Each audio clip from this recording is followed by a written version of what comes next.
好嚟一起步嘅時候啊，咁啊大家都平排約出嘅，快少少嘅馬一對浪漫喎，埋邊啊浪漫戰神啦，中間係浪漫勇士啊，外邊數字天文呢亦都進佔第2位啊，內欄位置大約跟住個第4啦，有大怪奇啊，中間第5位就君子傳承啊，外邊呢咁啊仲見到馬匹有百賀飛駒啊，後邊嗰3匹馬利心名媛啦，嘉應傳承向尾二，買邊暫時電流係天象龍駒嚟㗎。好啦，啱啱第一次過終點嘅時候啦。前面放嘅馬呢就浪漫戰神嚟㗎，第2位數字天文啦，分列3、4位嘅馬，埋邊有大怪奇，外邊啊浪漫勇士啊，跟住個第5位紅衫君子傳承啊，內欄位置黑衫紅帽仲有利心名媛啦，暫時殿後嗰3匹馬分別有百賀飛駒、天象龍駒響尾二，暫時殿後係嘉應傳承嚟㗎。好啦，咁啊過咗16米嘅段處，向對面直路嘅進發嘅時候啦，前面呢浪漫戰神啊貼欄放啦，數字天文呢就喺外邊嘅第2位啊，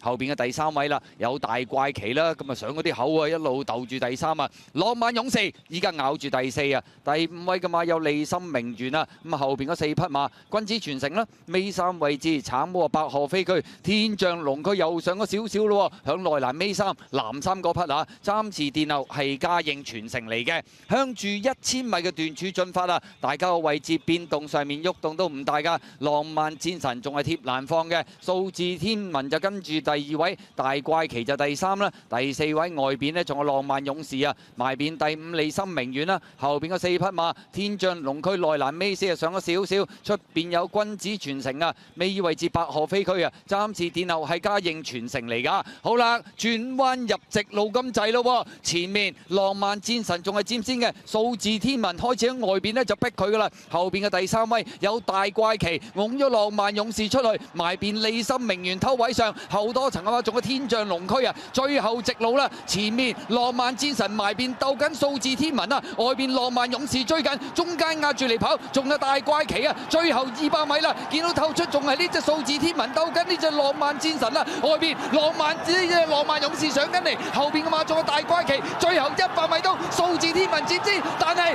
浪漫勇士不乏王者本色，終點前將數字天文趕過，大怪奇第3，第4名呢好近㗎，埋邊浪漫戰神，出邊天象龍駒啊，咁啊真係再次見證到多一匹3冠長途王者嘅誕生，記住佢嘅名字就係浪漫勇士啊！而今季浪漫勇士選擇留港出戰，咁啊結果計埋今場啊，先後已經橫掃咗6場頭馬，當中有5項係1級賽事添啊！而3冠長途王嘅系列，首先第1關董事杯，第2關香港金杯，嚟到第3關遮打杯，浪漫勇士都一一能夠乘風克服挑戰。好。